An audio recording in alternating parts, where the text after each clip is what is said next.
IGCSE Biology 0610, Paper 2, Variant 2, October, November 2025. Question number 28 to 40 will be discussed in this video, and this is the last video on this paper. So we will start with question number 28, and question number 28 is, which methods can transmit HIV? They have given us three statements. HIV stands for human immune virus. So hugging a person infected with HIV. So by hugging, the HIV is not transmitted. HIV is only transmitted through specific bodily fluids.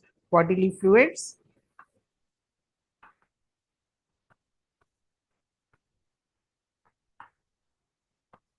such as blood, semen, and vaginal fluids.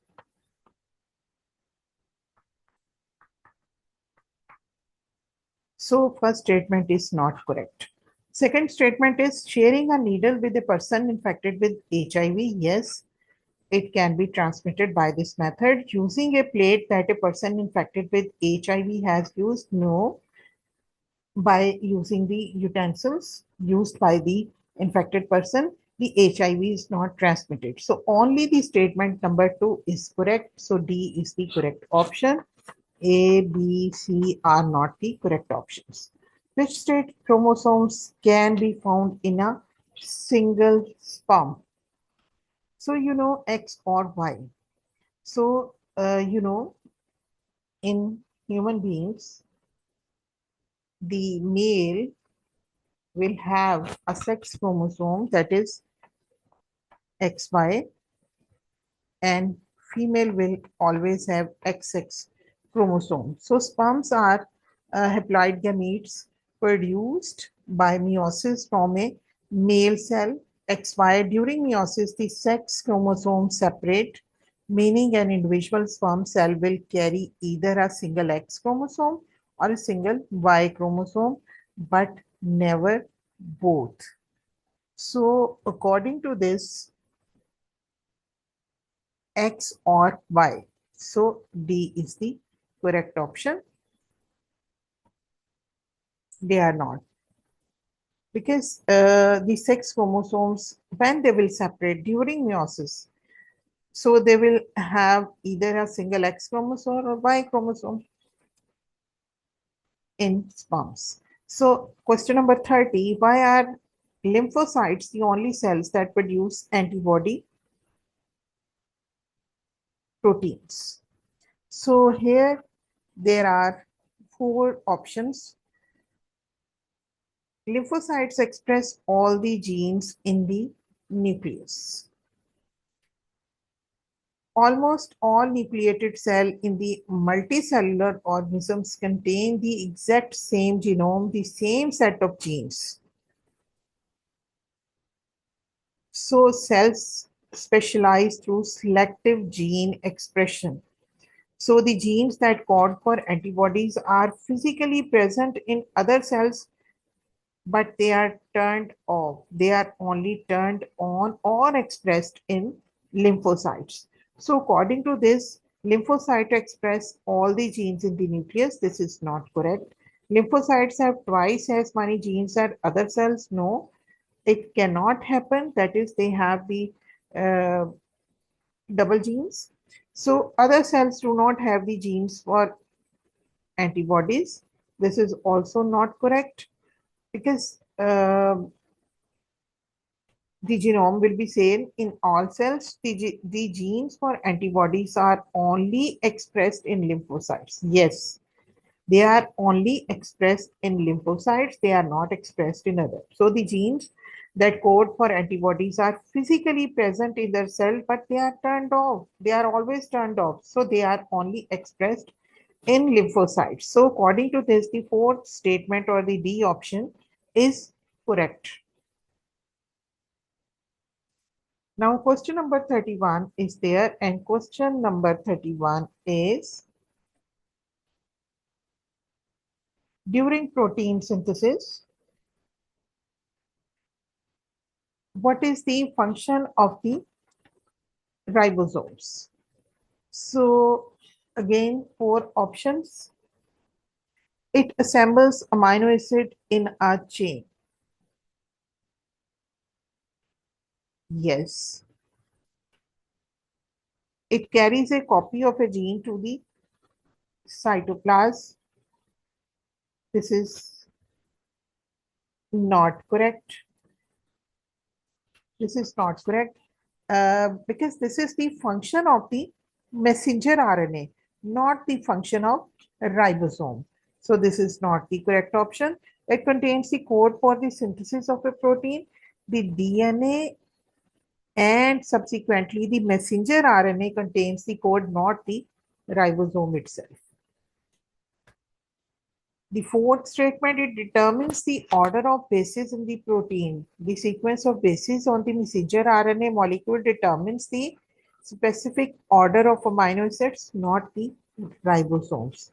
Only the ribosome is the cellular site of the translation, where it moves along the messenger RNA strand and links individual amino acids together via peptide bonds to form a polypeptide chain. So it assembles amino acids in a chain. So A is the correct option. Question number 32. The photograph show a speckled chicken. You can see over here, when a chicken only with only white feathers and a chicken with only black feathers are crossed, all of the offsprings are speckled. What would be the expected phenotypic ratio if a speckled chicken was crossed with a chicken with only white feathers? So in this case, this photograph shows us what? So all offsprings have only white feathers. So they have given four options. To reach to the this correct statement or the correct answer, we have to uh, make the genetic diagram. So with the help of this genetic diagram, we will be able to reach the. So first of all, I would like to say that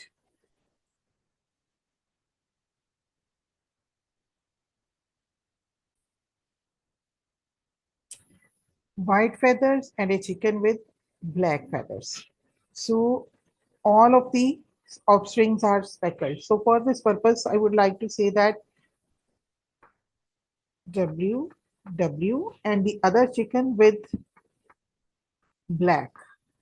So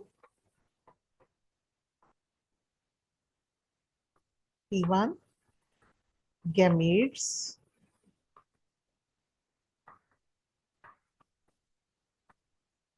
and you can see they will be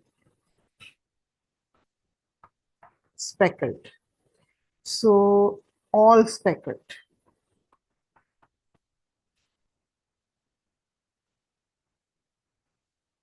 Or you can say the hybrid.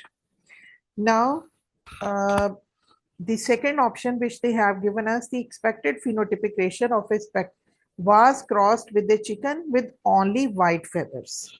So we will now cross with the speckled with white. So here you can see, for this purpose, we will make a Puneet scare over here. So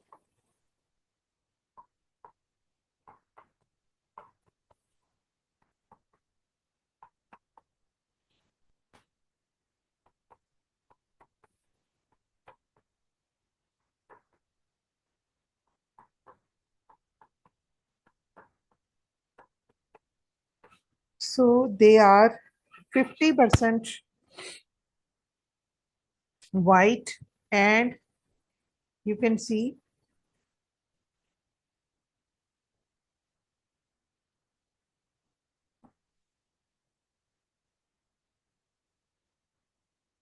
50% or 2 out of 4. The ratio is 1:1 ratio. And you can see, or 2 out of white and speckled. So it means 1 white feathers only and 1 speckled. So it is 1:1 ratio. So according to this, all offsprings have only white feathers. No, all springs not have. You can see we have this ratio. All offsprings are speckled. Again, this is not correct. It was in F1 generation. So 1 white feather only. Yes, this is the correct. 3 white feathers only or 1 speckled is to ratio 1 white feather and 1 speckled. So this is the correct option. C is the correct option.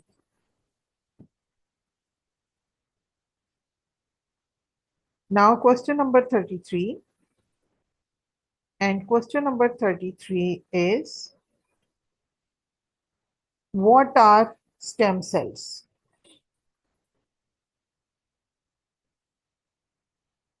Specialized cell that divide by meiosis to produce daughter cells. Stem cells are actually fundamentally unspecialized cells. They are not specialized cells. They are unspecialized cells, or in other words, we can say the undifferentiated cells. So to maintain their population and provide cells for growth or repair, they divide by mitosis so that the daughter cells retain the exact same genetic information. Meiosis is strictly for producing gametes. So I would like to say they are not specialized cells that divide by meiosis. They are not divided by meiosis. They are divided by mitosis and they are not specialized. They are unspecialized. Second, specialized cells that divide by mitosis, again, they are not specialized cells. So this is not the undifferentiated or unspecialized cells that divide by meiosis to produce daughter cells. Again, they are not produced by, they are not divided by meiosis. So unspecialized cells, they divide by mitosis to produce daughter cells. Yes, this is the correct option. They are unspecialized cells which divide by mitosis to produce daughter cells. So D is the correct option. Now question number 34 is there, and question number 34 is, what are the features of hydrophytes which have leaves that float? Long root system which have leaves that float. This is not the correct option because the floating leaves have their lower surface completely submerged in water, making gas exchange impossible from the bottom. So therefore, they have stomata on the upper surface to freely exchange carbon dioxide and oxygen with the atmosphere. They also have large air spaces, not small ones, for buoyancy. So they don't have the long root system. Many stomata on upper surface of the leaf. That is the reason. That is the option. That they have many stomata on upper surface of the leaves. They have hairy leaves, no. Small air spaces in the spongy mesophyll. Again, this is not correct. So only B is the option because they are the floating leaves. They are the floating leaves, so they have to float. So when they float into the water, so the lower surface is submerged in the water. That is the reason the upper surface has many stomata on for gaseous exchange. Because on lower surface, if there are on lower surface for gaseous exchange is not possible in water. So B is the correct option over here. Question number 35 is there, and question number 35, which unit could be used for the measurement needed to construct a pyramid of energy?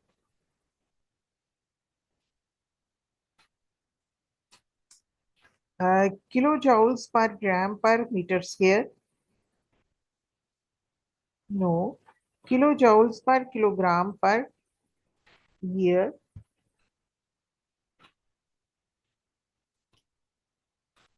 Kilojoule per meter square per year? Yes. Kilojoule per kilogram?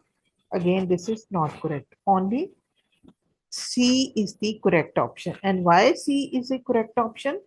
It is correct because a pyramid of energy shows the rate of energy flow through each trophic level over a set period.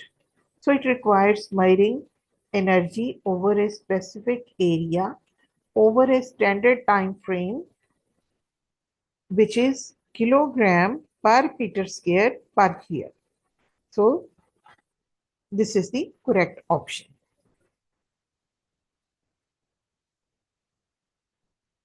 Now question number 36 is there, and question number 36 is, which process needs microorganisms to break down proteins to produce ammonium ions? So they have given us four. Decomposition, yes, the microorganisms have enzymes which decompose the proteins into ammonium ions. Denitrification,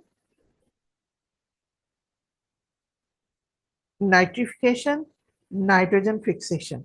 So these are the four processes which takes place in a nitrogen cycle. But only the decomposition is process in which the microorganisms break down the proteins to produce ammonium ions. So when an organism dies, decomposers break down large organic molecules like protein into simpler inorganic molecules, starting with amino acid and converting them into ammonium ions. So this specific sub-step of the decomposition is also known as ammonification. So other steps are have the different features. So only A is the correct option.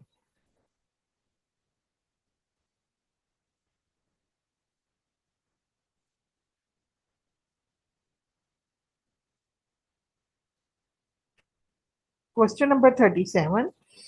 And question number 37 is, the graph shows part of the growth curve for a bacterial population. Population size, it has been given on y-axis and time is on x-axis. So what is not shown in the graph?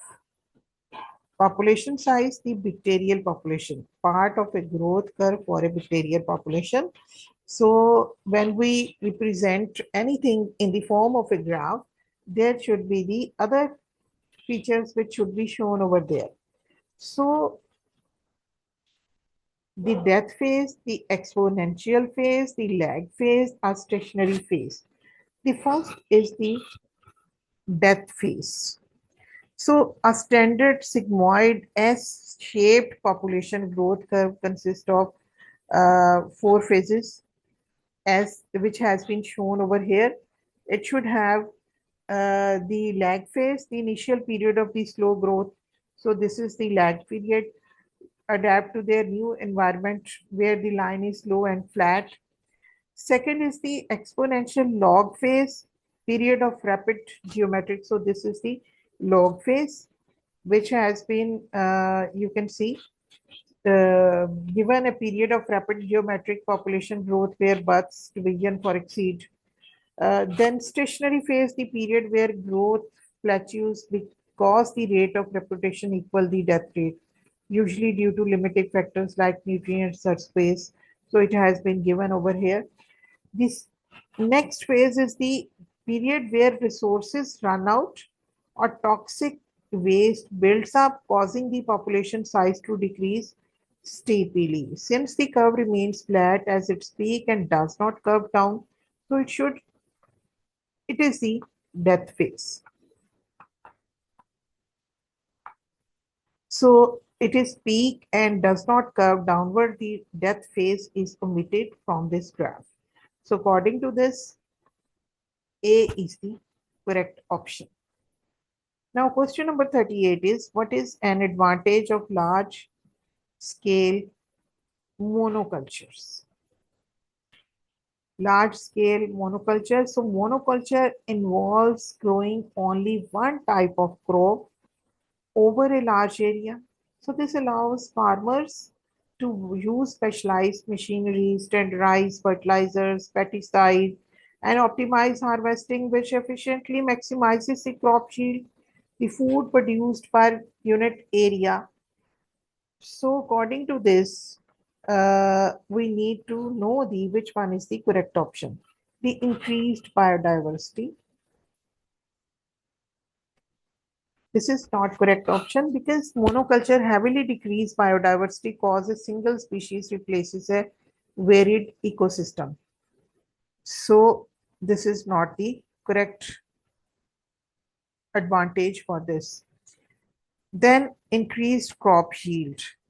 Yes, it will increase the crop yield.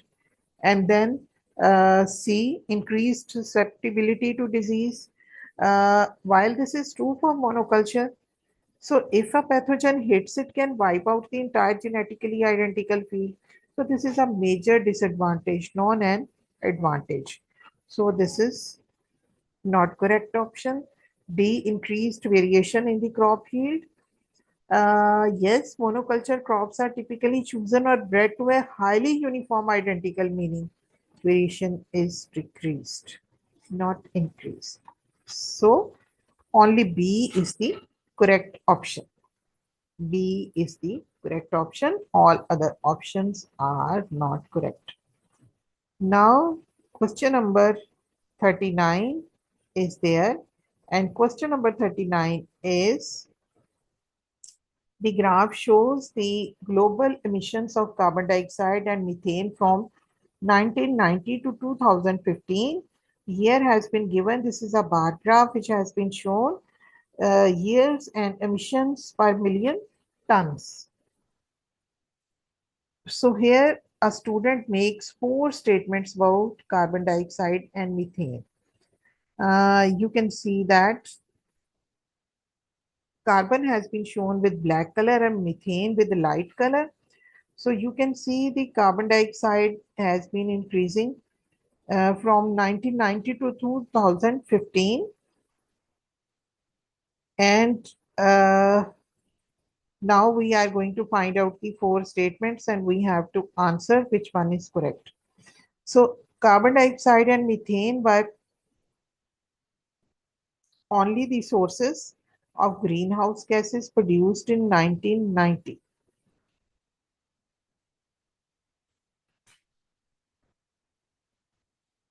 1990, you can see the carbon dioxide and methane are the only sources of greenhouse gases produced in 1990. So this is the correct.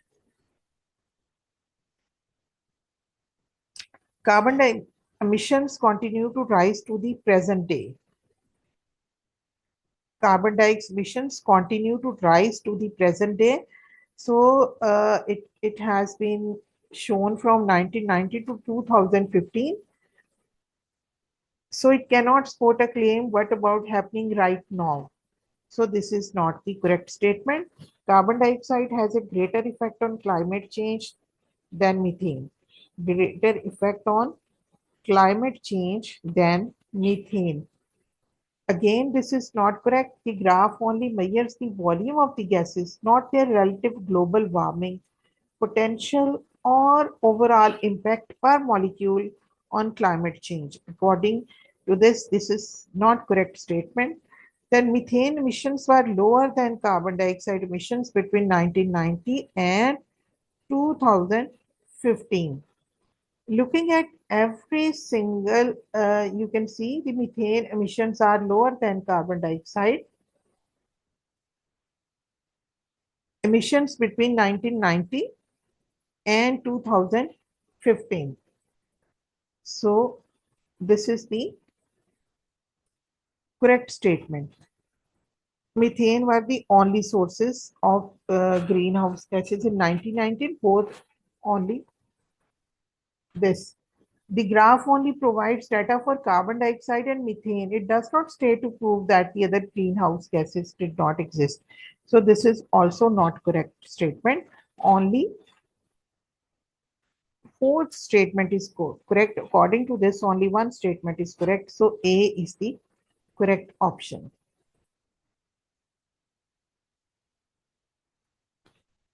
The diagram shows a bacterium. Which structure is cut to form sticky ends during genetic modification? A, B, C, and D. So A is the cytoplasmic DNA,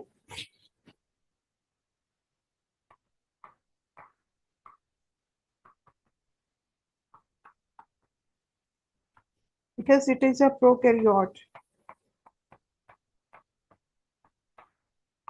and it carries the uh, DNA embedded into the cytoplasm. So this is called as cytoplasmic DNA. B is the cell wall. C is the circular DNA, which is plasmid.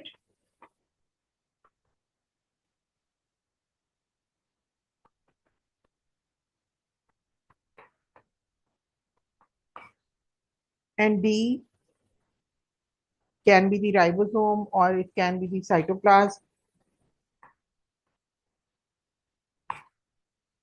So C is the correct option because it is the plasmid is used uh, in which it can be cut to form sticky ends during genetic modification. It is used for genetic modification for genetic engineering as well. So C is the correct option. So it was all about this paper from question number 28 to 40. Please like, share, and subscribe my channel to watch more videos.